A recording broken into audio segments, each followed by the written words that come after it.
Hello friends, ഈ cake കണ്ടാൽ പറയുമോ 1,50,000 രൂപ വില വരുന്ന ഒരു കേക്കാണിത്. ഞാൻ ഉണ്ടാക്കിയതിൽ മോസ്റ്റ് എക്സ്പെൻസീവ് ആയിട്ടുള്ളൊരു കേക്കാണ്. അത് എങ്ങനെയാണെന്ന് നമുക്കൊന്ന് കണ്ടാലോ. ഫസ്റ്റ് തന്നെ ഞാൻ ഈ കേക്കിന് വേണ്ടിയിട്ടുള്ള സ്പോഞ്ച് തയ്യാറാക്കുവാണ്. അപ്പോൾ ബാറ്റർ നമ്മൾ സ്ക്വയർ ടിന്നിലൊഴിച്ചു. 1 kg കേക്കാണ് ഉണ്ടാക്കുന്നത്. എന്നിട്ട് ഓവനിൽ നമ്മൾ അത് ബേക്ക് ചെയ്യാൻ വെച്ചു. കൂടെ തന്നെ ഒരു റെഡ് വെൽവെറ്റിൻ്റെ കേക്കും ഉണ്ടായിരുന്നു. നമ്മുടെ കേക്കൊക്കെ നല്ല സെറ്റായിട്ട് വന്നു. നോക്കിക്കേ, നല്ലപോലെ തന്നെ അത് പൊങ്ങി നല്ല സോഫ്റ്റായിട്ട് തന്നെ കേക്ക് കിട്ടി. അതിനെ ഞാൻ 3 ലെയറായിട്ട് മുറിച്ചു. 8 ഇഞ്ചിൻ്റെ സ്ക്വയർ ടിന്നിലാണ് ഞാനിത് ബേക്ക് ചെയ്തെടുത്തത്. ഇതിലേക്ക് ലെയറിൽ കൊടുക്കുന്നത് വിപ്ഡ് ക്രീമിൽ നമ്മൾ ചോക്ലേറ്റ് ഗനാഷെ മിക്സ് ആയിട്ടുള്ള ക്രീമാണ്. അതിൽ ലെയറിൽ ചോക്ലേറ്റിൻ്റെ ഗനാഷെ കൊടുക്കുന്നുണ്ട്, ചോക്കോ ചിപ്സ് ഇടുന്നുണ്ട്. ഒരു ട്രഫിൾ പോലാണ് നമ്മൾ ആ കേക്ക് വെക്കുന്നത്. ഔട്ട്സൈഡ് കിറ്റ്കാറ്റും വെക്കുന്നുണ്ട്. അപ്പോൾ ഇതേ ചോക്കോ ചിപ്സ് വെച്ചു, ബാക്കി കേക്കിൻ്റെ ലെയേഴ്സും വെച്ചു, ഫുള്ളായിട്ട് ക്രം കോട്ടും ചെയ്തെടുത്തു. ഇനിയുമാണ് നമ്മുടെ കേക്കിന് എന്താ ഇത്ര എക്സ്പെൻസീവ് വരാൻ കാരണമെന്ന്. ഇതാണ് ആ സംഭവം. നമ്മുടെ സ്ഥിരം കസ്റ്റമറായിട്ടുള്ളൊരു ചേട്ടനാണ്. അപ്പോൾ ഈ കേക്കിനുള്ളിൽ ഈ ഗാലക്സിയുടെ S23 അൾട്ര വെക്കണമായിരുന്നു. അപ്പം മനസ്സിലായല്ലോ, ഈ ഫോണിൻ്റെ റേറ്റാണ് ഇത്രയും വരുന്നത്. അപ്പോൾ നമ്മൾ ഈ കേക്കിനുള്ളിൽ വെക്കാൻ വേണ്ടിയിട്ടാണ് മെയിൻലി നമ്മൾ ആ കേക്ക് സ്ക്വയറിൽ ചെയ്തത്. സ്ക്വയറിൽ ചെയ്യുമ്പോഴേക്ക് കറക്റ്റ് സൈസിലും കിട്ടും, ഒത്തിരി സ്പോഞ്ച്, ഒത്തിരി കേക്ക് അതിൽ നിന്ന് പോത്തുമില്ല. അപ്പോൾ ഇതിൽ ഞാനൊന്ന് ക്ലീൻ റാപ്പ് ചെയ്തെടുത്തു. ഓൾറെഡി ആ ഒരു ഫോണിൻ്റെ കവർ പൊട്ടിച്ചിട്ടില്ലായിരുന്നു. എങ്കിലും നമുക്കൊന്നുകൂടി ക്ലീൻ റാപ്പ് ചെയ്തെടുക്കുന്നതായിരിക്കും ബെറ്റർ.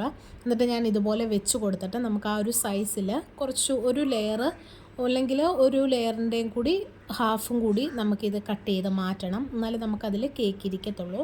അപ്പോൾ ഞാനതിൻ്റെ സൈസൊക്കെ നോക്കിയിട്ട് ഇതുപോലെ കട്ട് ചെയ്ത് മാറ്റുകയാണ് ചെയ്യുന്നത്. അപ്പോൾ കട്ട് ചെയ്തു. ഇനി നമുക്ക് ഈ ഫോണ് ഇതിലേക്ക് വെക്കാം. കണ്ടോ, കറക്റ്റ് സൈസിലാണെങ്കിൽ നമുക്ക് ഫ്രോസ്റ്റ് ചെയ്യാനും എളുപ്പമായിരിക്കും. അപ്പോൾ ഇതുപോലെ വെച്ച് കൊടുത്തു.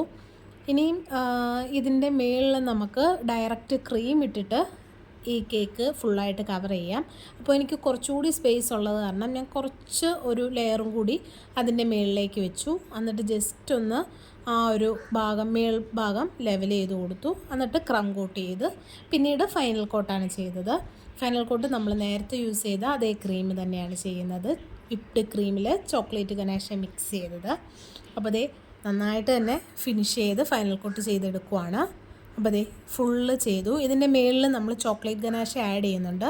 അപ്പം ആ ഒരു സൈഡൊക്കെ നന്നായിട്ട് തന്നെ ഫിനിഷ് ചെയ്യണമെന്നില്ല. അപ്പോൾ അത് കഴിഞ്ഞ് നമ്മൾ ഈ ചോക്ലേറ്റ് ഇതിലേക്ക് ഒഴിച്ചു കൊടുത്തു. പിന്നെ ലെവൽ ചെയ്ത് കൊടുക്കുകയാണ് ചെയ്യുന്നത്. മെയിനായിട്ട് നമുക്ക് ആ ടോപ്പ് ഭാഗം നല്ല ഒരു ലെവലിൽ തന്നെ ആ ഒരു ചോക്ലേറ്റ് നന്നായിട്ട് തന്നെ സ്പ്രെഡ് ചെയ്യണം. കാരണം ആ മേൽഭാഗമാണല്ലോ കാണുന്നത്. സൈഡിൽ നമ്മൾ കിറ്റ്കാറ്റ് വെക്കും. അപ്പോൾ സൈഡിലുള്ള ചോക്ലേറ്റ് ഞാൻ ഇതുപോലെ ഒന്ന് സ്പ്രെഡ് ചെയ്ത് കൊടുത്തു. ഇനിയും നമ്മുടെ സ്ക്വയർ കേക്കിൻ്റെ സൈഡ് പോർഷൻ ഫുള്ള് കവർ ചെയ്യാനായിട്ട് ഞാൻ എടുത്തിരിക്കുന്നത് 8 പാക്കറ്റ് കിറ്റ്കാറ്റാണ്. 50 രൂപയുടെ ഒരു പാക്കറ്റാണത്. അതിൽ ഒരു 6 ആയിട്ട് നമുക്കിങ്ങനെ പീസായിട്ട് ഇതുപോലെ കിട്ടുന്ന രീതിയിലാണ് ഒരു പാക്കറ്റിൽ വരുന്നത്. അപ്പോൾ 8 പാക്കറ്റാണ് ഇതിലേക്ക് വേണ്ടി വന്നത്. ഇത് ഓരോന്നും ഒരു ചെറിയ രീതിയിൽ തന്നെ സ്പേസ് ഇടുക, എന്നാൽ ഒത്തിരി കൺജസ്റ്റഡായിട്ട് വെക്കാതെ ഈ കിറ്റ്കാറ്റെല്ലാം ഫുള്ള് 4 സൈഡിലും ഞാൻ വെച്ച് കൊടുത്തിട്ടുണ്ട്. അപ്പോൾ തന്നെ നല്ലൊരു ഭംഗി വന്നിട്ടുണ്ട്. നല്ല റിച്ച് ആയിട്ടുള്ളൊരു കേക്ക് തന്നെയാണിത്. അപ്പോൾ ഫുള്ള് ഞാൻ ഇതുപോലെ കവർ ചെയ്തിട്ട് സൈഡിൽ റിബൺ കെട്ടി ഫിനിഷ് ചെയ്യുമായിരുന്നു ചെയ്തത്. അപ്പോൾ ഇതാണ് നമ്മുടെ കേക്കിൻ്റെ ഫൈനൽ ലുക്ക്. ഇനിയും കസ്റ്റമർ കേക്ക് കട്ട് ചെയ്യുന്ന വീഡിയോയും കൂടി അയച്ചു തന്നിട്ടുണ്ട്. അത് ഞാൻ ഇതിലേക്ക് ആഡ് ചെയ്തിട്ടുണ്ട്. എന്നിട്ട് നിങ്ങളുടെ അഭിപ്രായമൊക്കെ പറയുക. എന്തെങ്കിലും ഡൗട്ട് ഉണ്ടെങ്കിൽ കമൻറ്റിൽ ചോദിക്കുക. അപ്പോൾ ബൈ.